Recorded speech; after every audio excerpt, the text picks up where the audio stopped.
Hey guys, welcome or welcome back to my channel. If you're new here, my name is Vish and welcome to another recent reads that we have too many books to talk about. So in this installment, I have 25 books to talk to you about, and I'm so sorry it took me so long, and I'm so sorry that's a lot of books to talk about in this video. So grab a drink, sit down, relax. Let's talk about the books that I've read in the last couple of months. I think November. Yeah. So I'm not gonna do any fancy categories this time just because there's so many books. I'm gonna go to lowest rated to highest rated, and I'm going to keep certain books in categories because they're like part of a series or the same author, that kind of thing. So let's go through the books, standalone books, from lowest to highest rating.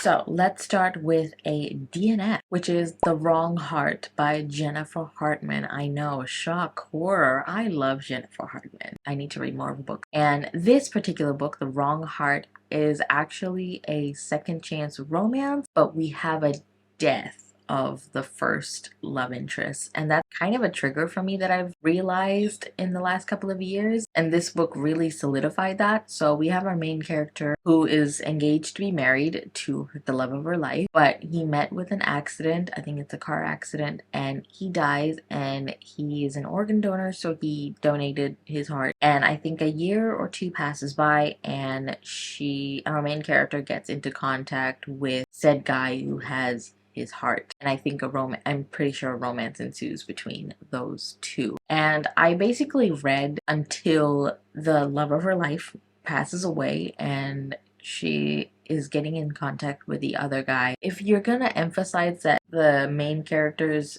partner is the love of her life and he dies, it's a trigger for me because I do have the love of my life, and it's very nerve-wracking to imagine him passing away and not being in my life anymore. So yeah, I quickly DNF this just because the story wasn't for me. Nothing to do with Jennifer Hartman at all. Alright, so the next two books I want to talk about are actually Christmas smut. So I wanted to read some sort of Christmas romance or just Christmas books, and I found two Christmas smut books that were a fun time. I gave them both 3 stars. So the first book that I read was Happy Christmas Boss by Charlotte Fox, and we follow our main character who is working at this firm, and she's just realizing that her boyfriend is just not making an effort anymore, and he just doesn't care about her and her well-being or what she does anymore. It's just become a boring relationship. So she breaks up with him, and she does it while in the office, and she has always had a crush on her boss. And of course, if you see where this is going, because she breaks up with her boyfriend, she gets together with a boss. And yeah,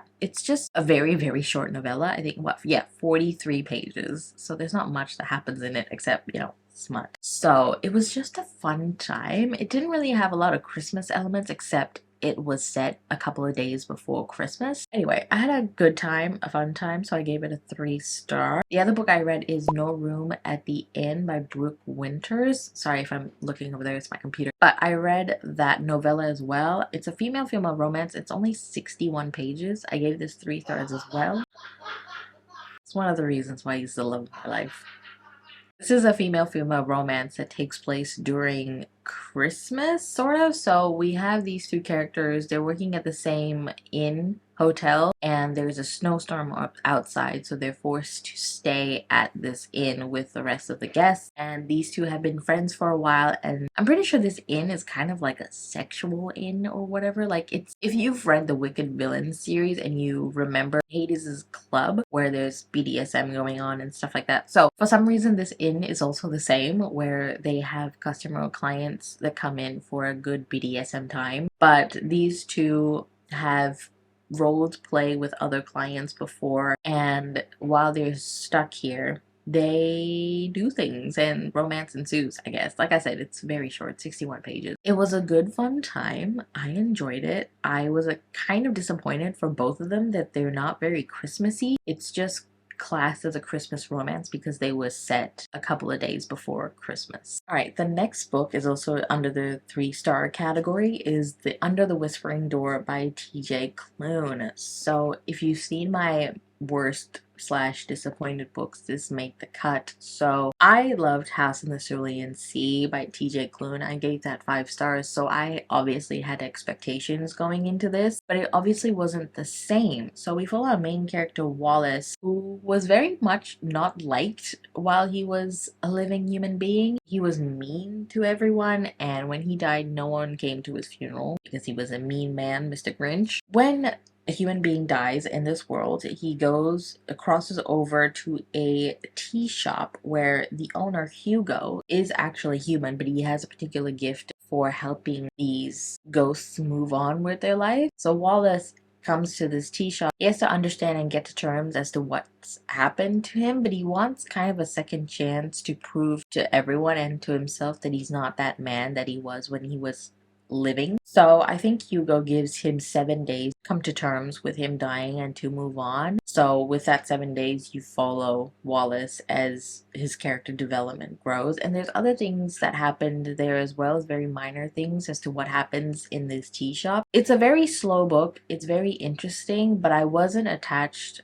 to the characters as I was in The House in the Cerulean Sea. I still really loved his writing in this. It was very cozy. It was very atmospheric. It was really good. I just didn't think this setting and this plot worked for me compared to House in the Cerulean Sea. I know his next book, In the Life of Puppets, is coming out this year, and it's kind of in the same vein as House in the Cerulean Sea and Under the Whispering Door. So I'm excited to give this a try to see if this is a hit as well. The next book I want to talk about is Three Swedish Mountain Men by Lily Gold. I gave this 3.25 stars. So this is a reverse harem romance, and we follow a main character. Jesus, what is her name? Not gonna lie, I don't remember the character's name. But we follow a main character who is escaping her current life, and she kind of road trips to Sweden, and she gets stuck in the snow, and she meets our characters Riven, Eli, and Cole, who live in a cabin in the woods, and they live in this Swedish town where it's very secluded. It's a very small town. Because she got stuck in the snow, her car is not working, so she goes to live with these 3 men while her car is in the shop. They don't know why she ran away. She didn't even tell them her real name because of course she's living in a cabin with 3 strangers, and she's ashamed as to what happened in her past, and she doesn't want these 3 men to know about her past. So I gave this 3.25 stars. It's just a fun book. I like reverse harem novels if the character has really good chemistry with each of the men, and I do like it when all of them fall in love together, you know, like all of them are in love with each other as well as the main character. This one didn't deliver on that, which is fine. It is what it is. It's not always like that. One of the boys or men, Eli, was the worst. I did not like him at all. He acted like he had very much like a Peter Pan complex, which I didn't like at all. So yeah, that hindered my enjoyment a little bit. It was very annoying. I liked seeing her building a relationship with each of these men individually. So yeah, it was a really good time. I don't know if I would read any other Lily Gold books. I'm not really that interested. It is on KU though, all of her books. The next book I want to talk about is Vespertine by Margaret Rogerson. I gave this 3.25 stars. This was an improvement from an Enchantment of Ravens. I did not like that book at all. I wasn't attached to the characters at all. I didn't like the setting. I think I gave it like 2 stars or something like that. But Vespertine, much better. However, I only gave it a 3.25 because even though it was really atmospheric and I really enjoyed the magic system in here, I did not enjoy how the plot was very basic. So we're following a main character, Artemisia, and she is a Grey sister in this convent, and these Grey sisters, their job is to basically help spirits move on into the world. In this world, each spirit is classified in different orders, and each order as you go upwards. So the first order is a very low risk, and then the 5th order is a very high risk spirit. And the 5th order spirits are revenants. Only 8 of them exist in this world, and they're very dangerous. As Artemisia is studying at this convent to become a Grey Sister, a group of soldiers come into the convent to attack these Grey Sisters. We don't know why. And Artemisia in a series of events gets possessed by a revenant. So only certain people who are trained to be possessed by a revenant, because you need to learn how to control the revenant or else it's going to consume you from the inside and destroy the entire world. But she never had any training, so she gets possessed by a revenant and she can surprisingly control this revenant. She's always had a significant amount of power, and I just really enjoyed the bond these two had and grew throughout the book, and that's the part I really enjoyed. The plot itself, you're basically trying to find out who sent these group of soldiers and trying to weed out this person that did it. And yeah, it's a very basic plot, but I really loved the atmosphere in this, the magic system in this, especially, you know, the spirit order and her relationship with the revenant. Yeah, I really thought it was going to be funny like Venom. It's not. It's not very humorous. It is funny at times, but it's not that dry humor you get in Venom. So yeah, I really enjoyed this. This is definitely so far her best one. I haven't read Sorcery of Thorns yet. That would be my next Margaret Rogerson book. However, it's not my favorite. I don't know if I'd ever reread this, to be honest. I don't know.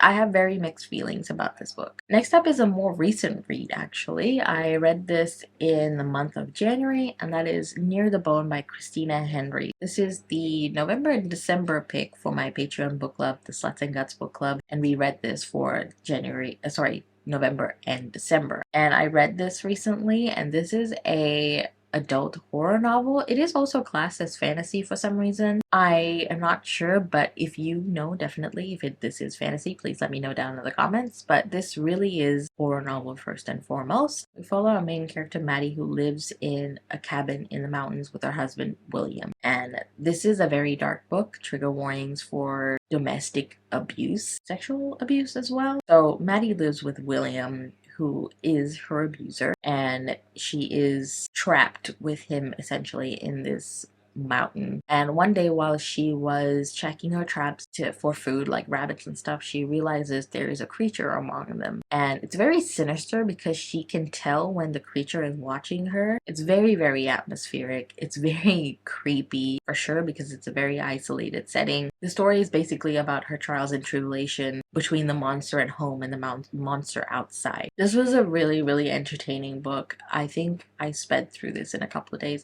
I'm giving this a 3.5 stars. I was sucked into the story. I wanted to know what happens. I was rooting for our main character Maddie. I really enjoyed this one. I'll definitely be reading more of Christina Henry's books. I do have more of her books. I think I have Horseman and The Lost Boy. I really like her writing style. It's very atmospheric and it pulls you in through the story. I'm excited to read more books by Christina Henry. The next book, again, is another recent read, so I read it in January as well, and that is Slave to Sensation by Nalini Singh. So this is a new adult, I would say, or adult paranormal romance, and this is the first book to the Psy Changeling series. Pretty sure it's like a 15 book series maybe, and this is the first book. So this is my Abby and Sam yearly buddy read. So we're tackling the Psy Changeling series, and we started with Slave with Sensation. I gave this 3.5 stars. This is also another one that's a really fun time. So we follow our main characters, both Sasha and Lucas. So Sasha is a Psy while Lucas is a Changeling. So in this world, Psys are creatures that have a different mind magic or telepathy. They have like a psi network that connects each side to everyone, and they are creatures that are trained from birth to not have any feelings. And of course, our main character Sasha feels deformed because she does feel for different things, but she has to hide it so that the other side don't see her as a weakling and send her to rehabilitation, which is basically brainwashing treatment. So she comes upon Lucas, who is working with Sasha now for a series of housing developments, and changelings are viewed as animals instead of humans from the size perspective, because changelings and humans all feel various different emotions, and the Psy think that all of them are animals and Psys are better than all of them. Lucas is a changeling and is an alpha in the Dark River Pact, and of course, this being a paranormal romance, these two fall in love with each other. They're mated. I think the whole series is kind of like a mated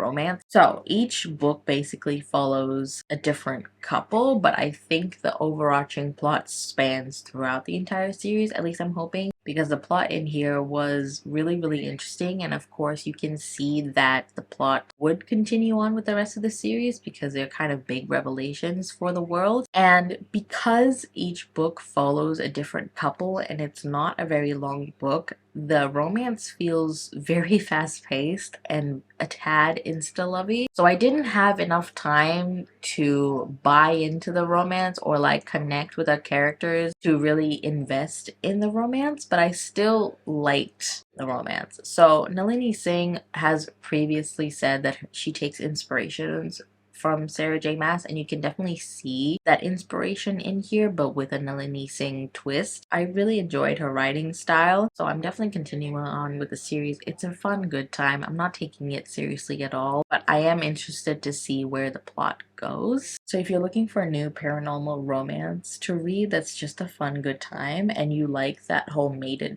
trope, I definitely recommend this one. It's a really good time. The next book is also another recent read, and that is The Collar Bound by Rebecca Zahabi. Sorry, it's very shiny, but this is a Goldsboro version of this. So this is an adult fantasy book. It's also part of a series. This is the first book to the Tales of the Edge series, I believe. I gave this a 3.75 stars because this really reads as like a prologue prequel kind of situation where this book really sets up our characters, the magic system, the world, and the beginning of a plot. So it doesn't really delve into the nitty-gritty of the story and the things. It's all very surface level. So because of that, I gave it a 3.75 stars. I wanted more from this. It has so much potential to become such a great story. I really loved the world building and the magic system in this. Rebecca Zahabi is trying to emulate a slow-paced story, but because it's such a short book,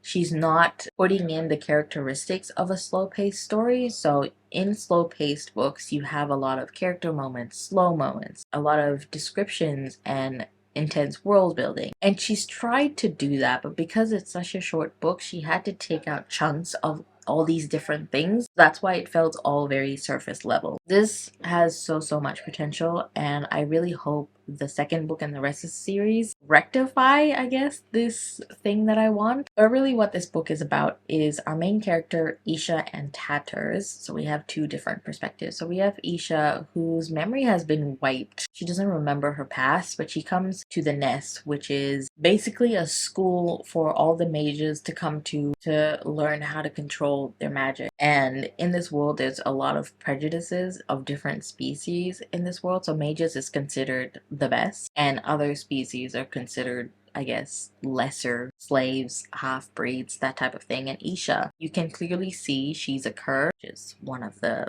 lower beings, but she's also a mage. So she's very much mixed race, and whenever with mixed race, you always have that prejudice between the two sides. So you're not Kerr enough, or you're not enough of a mage because you look like this, and you're not really a Kerr because you have a mage status. So I really felt for our character in here because she was struggling between these two things. And of course we have our other main character, Tatters, who is a collar bound. So in this world, if you have a collar, you are a collar bound. You have a master, you are essentially a slave. So essentially what this book really is about is Tatters feels like he knows Isha, and Isha is trying to find out where she's from and who she is, and Tatters is trying to find out who Isha really is. And Tatters also has a past of his own that we're trying to find out, and both of them are interconnected together. So I'm interested to see how that'll play out in the rest of the series for sure. The next book I think I read in November or December, I'm not too sure, but that is Into the Drowning Deep by Merrick Grant. I gave this a 4.25 stars, so we're in the 4-star range now. This is an adult horror novel that is about these group of people who go on an expedition to the Mariana Trench. They also are doing a documentary about these creatures that live in the Mariana Trench. However, these group of people all mysteriously die. So this company, the same company that sent out the first group, are sending out another group years later to go and find out what happened to the first group. And some of the people in the second group had relatives in the first group. So it's personal. It's definitely very atmospheric. It's definitely very creepy.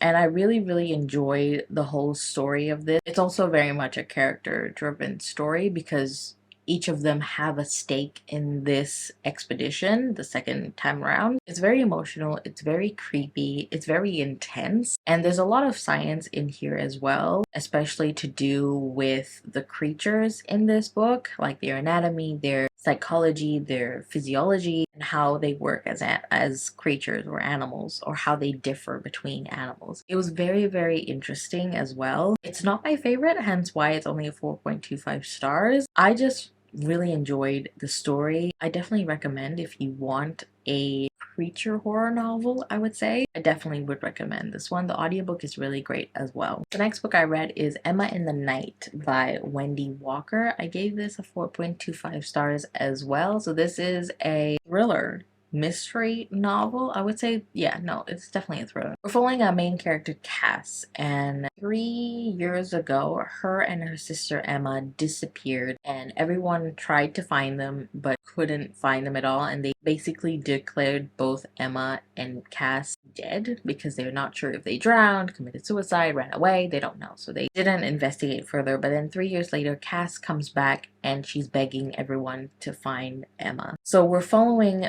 Cass from that point onward, and she's telling her version of the story, and we're following Cass and also another character, Dr. Winter, who is a forensic psychologist, I think, and she's very much invested in this case because she was there when they first disappeared, and now she's very invested in this, and because she has her own kind of personal stake in this, and she's very much attached to Cass and she sees herself in Cass. So basically throughout the story we're following Cass's story and trying to figure out what happened to the two of them and find out where Emma is and what the truth is. There's also deep dives into narcissism and that being a disorder, and how parents who have this disorder treat their children and how manipulation works. It's a very, very interesting read, and it's all to do with psychology. I read this in like a day or two. Again, not my favorite, hence why it's a 4.25 stars, but I highly recommend this one if you're very much into the psychological thriller. The twist in this was really, really good. There was one big twist that I predicted myself, which is totally fine. I just really enjoyed how this was plotted out and how you discovered things in the end. I definitely recommend this. I picked this up on a whim and I don't regret it at all. The next book is actually the last book I read in 2022, and that is Ninth House by Leigh Bardugo. So I gave this 4.5 stars. This was really, really good, especially for a Leigh Bardugo book. So if you don't know, I am not a fan of Leigh Bardugo. I did not like the Shadow and Bone trilogy. I DNF'd it promptly after the second book. So I was very, very skeptical going into this because I wasn't a fan of her writing style. However, I was very, very pleasantly surprised. Her writing style is very, very different in this, hence why I really, really enjoyed it. So this is her first adult fantasy series, and it is part of the Alex Stern series. The second book just came out. So Ninth House, we're following our main character Alex, who is recruited into the secret society called Leith House or Ninth House, and essentially Ninth House polices other secret societies that are in Yale. So these secret societies do rituals that attract spirits, and Alex can see these spirits, hence why she was recruited into the Ninth House, because while these secret societies are doing these rituals, the Ninth House monitors their rituals and prevents spirits from doing anything drastic. The Ninth House also makes sure that the secret societies are not messing around with other people that are not in the secret society. One day there's a murder that happens in the campus, and Alex is called to that murder scene, and it was determined that the girl who was murdered by her boyfriend, but Alex thinks that one of the secret societies did it, and this is essentially what happens in this book. Alex is basically trying to find who murdered this girl, but we're also following Alex and learning about the magic system and her dark past. Trigger warnings for drug use in this, and also sexual abuse in this as well. Very dark story. Alex is a very dark past. She's not one of your typical girls who goes to Yale. She's very much an outcast. So yeah, I really enjoyed the story. Again, not my favorite, hence why it's only a 4.5 stars. I really enjoyed the atmosphere in this, the plot in this, the magic system, especially because Alex can see ghosts and these spirits all vary in danger levels. So it's really hard to see which one is your friend and which one is not.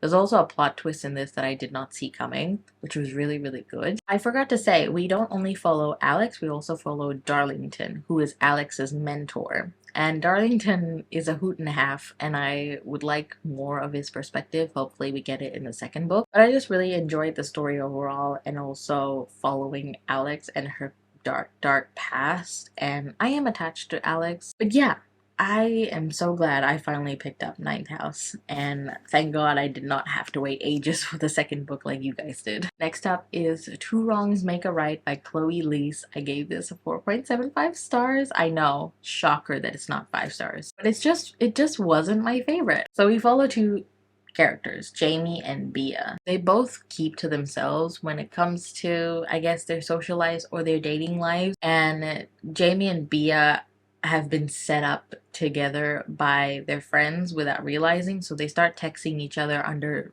different names so they don't know each other, but obviously they do know each other in real life and they don't like each other because they feel like they're two different people, but their friends think that they would be perfect for each other, so they basically push them together. And once they start texting each other, they actually have a lot in common, but they don't know who the other person is, and then they finally say, all right, let's meet up. And then when they meet up, they find out that, you know, they're Jamie and Bia, and they're both really, really angry that their friends did this, so they come up with a revenge plan, which is basically fake dating each other to show them, or you know what I mean, like just be like, haha, we're not really dating. I don't know, it was a stupid plan, but I'm all for the fake dating thing. And you just follow their adventures in fake dating, and I just really, really like this. And of course, Chloe Leese being Chloe Leese, there is a disability rep in this, which is autism and anxiety. And I believe Bia has autism and Jamie has anxiety. I buddy read this with Liz, who is one of my patrons. I love her. We buddy read this and we had such a fun time. The reason why it's not quite a 5 star is because the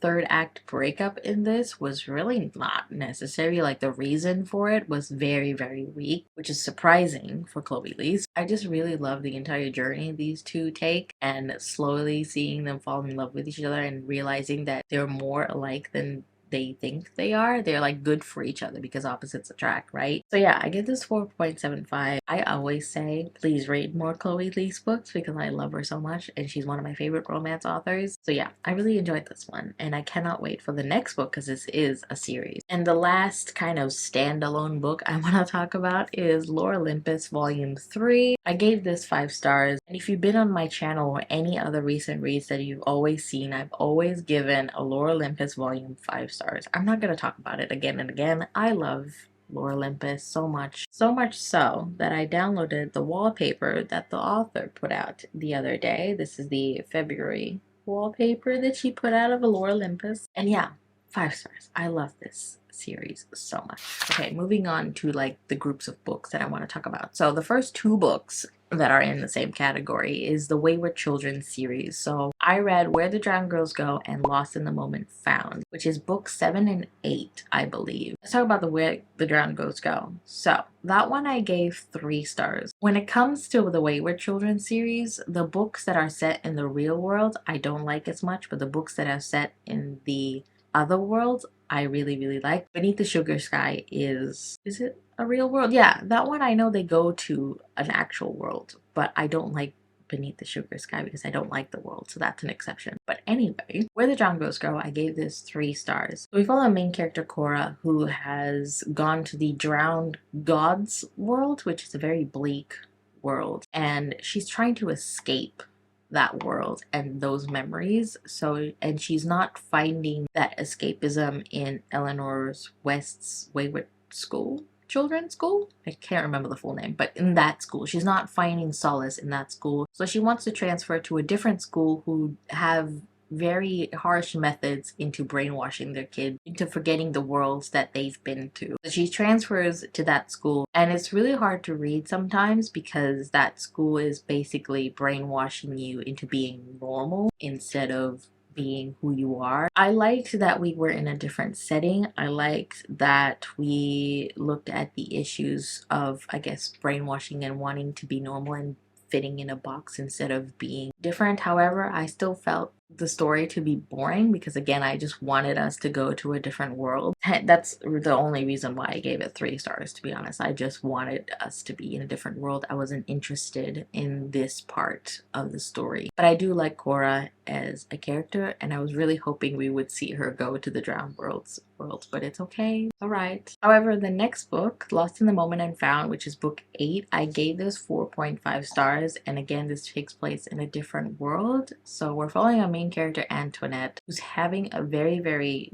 bad time at home. Trigger warnings for just a hint of sexual abuse. It's not specifically done, it's just a hint of it going to happen. It's just a very, very dark story compared to her other books in the series. It's a very dark and emotional story. It's very, very emotional because I think in the introduction, I think Shauna Maguire did go through this as a child, and you can definitely see her emotions in this book. That's why I really, really love this book. I think this is probably my second favorite in the series. The first one will always be Down Among the Sticks and Bones. But anyway, Antoinette, because she's having a hard time at home, she's seeking solace and she's escaping, and she goes into this world where lost things accumulate. So let's say if you ever lost a sock or a doll, this is where it ends up, this little world. And Antoinette in this world has the ability to go through many different doors. So I think we have a glimpse of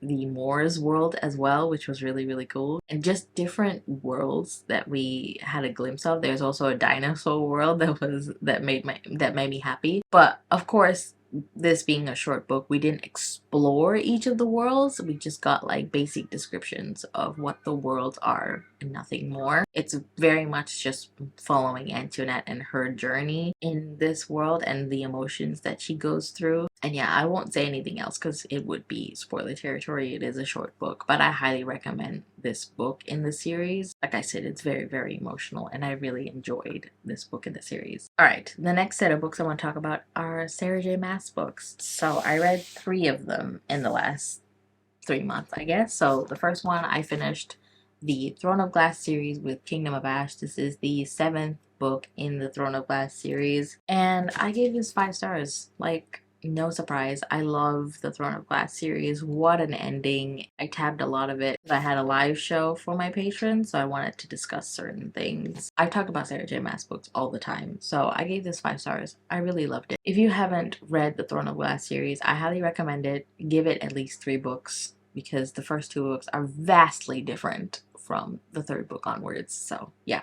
Anyway, 5 stars. And then, of course, I started my reread of A Court of Thorns and Roses series with A Court of Thorns and Roses and A Court of Mist and Fury. So I gave A Court of Thorns and Roses 4 stars and 5 stars for A Court of Mist and Fury because, again, favorite book of all time. I've talked about this series ad nauseum on my channel. I actually have a whole spoiler-free vlog if you want to check it out. I love Sarah J. Maas's books. That's no secret. And yeah, that's all I wanted to say about that. The next set of books is the Heart Song Duology by Jennifer Hartman. So the first one being an optimist's guide to heartbreak and the second one being a pessimist's guide to love. So I read these both in January and I gave them both 5 stars. I really love this duology. Jennifer Hartman has me by the balls, if I had balls, you know what I mean? She just has me. So with these 2 books, we're following our main character, Lucy. So Lucy used to be best friends with Emma and Cal. Emma and Cal are brother and sisters, and they used to live in neighboring houses. And something tragic happens, and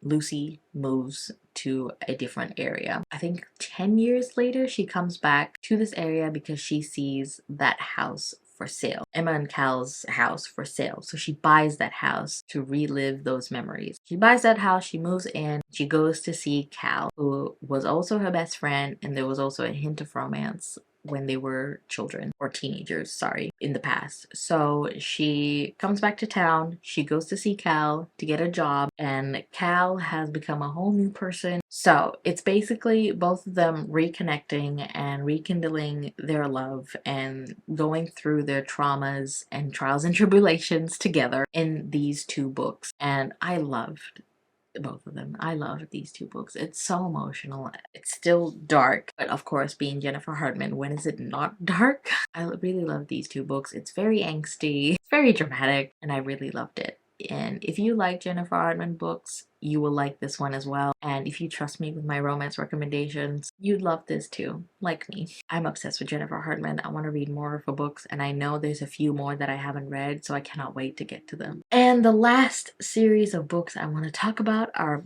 all part of one series, and that is the Four Horsemen series by Laura Thalassa. So the first book we got Pestilence, the second book War, the third book Famine, and the fourth book being Death. So each of these have different star ratings. So Pestilence I gave 3.25 stars, War I gave 3.5 stars, Famine I gave 3.5, and Death I gave 3.75. However, War is my favorite of the series, Death being a close second. This series basically follows the Four Horsemen of the Apocalypse, and we follow each one in each book. And War is my favorite because he is a dark, brooding gentleman, which I love, and I feel like he's more human compared to the other three because War is a human creation. So basically, why all of these are in the 3-star range, because they're very repetitive in each book, following each horseman as they fall in love with a human woman, and that's where the repetitive comes into it. So they're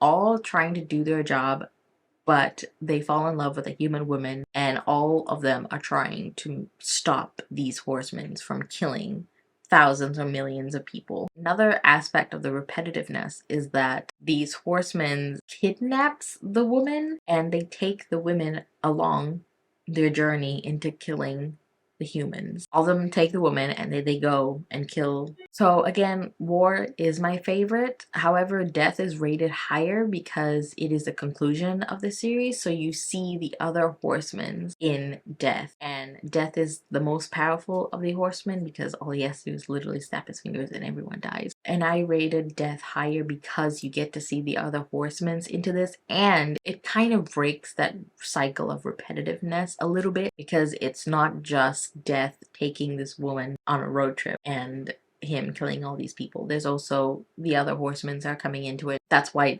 Death is rated higher than the other ones, but War is still my favorite. These were just a good, fun, smutty time. I don't know if I would recommend it for everyone. I mean, again, with that repetitiveness, it gets a bit tedious, but thank God I read it one book a month, because if you binge read it, you would not enjoy it at all. So yeah, if you want to read this, I would recommend reading it like kind of like one book a month, or one book and then read something else or a couple of things before continuing on with the series. I do want to read her other series, which is the Bargainer series. I think I would enjoy that more than this one. I hope. I really like her writing style and the way she writes her romance. It's just this one, I don't think she had a way to break that repetitiveness. You know what I mean? Those are all the books that I've read so far. All 25 of them. I'm so sorry. So if you made it to the end of the video, I'm so sorry you had to sit through all that. But if you made it to the end of the video, put a heart emoji of any color that you want. Like this video if you liked it. Subscribe if you want to. All my socials and my Patreon is linked down below if you want to check them out. Thank you guys so much for watching, and I'll see you next time. Bye!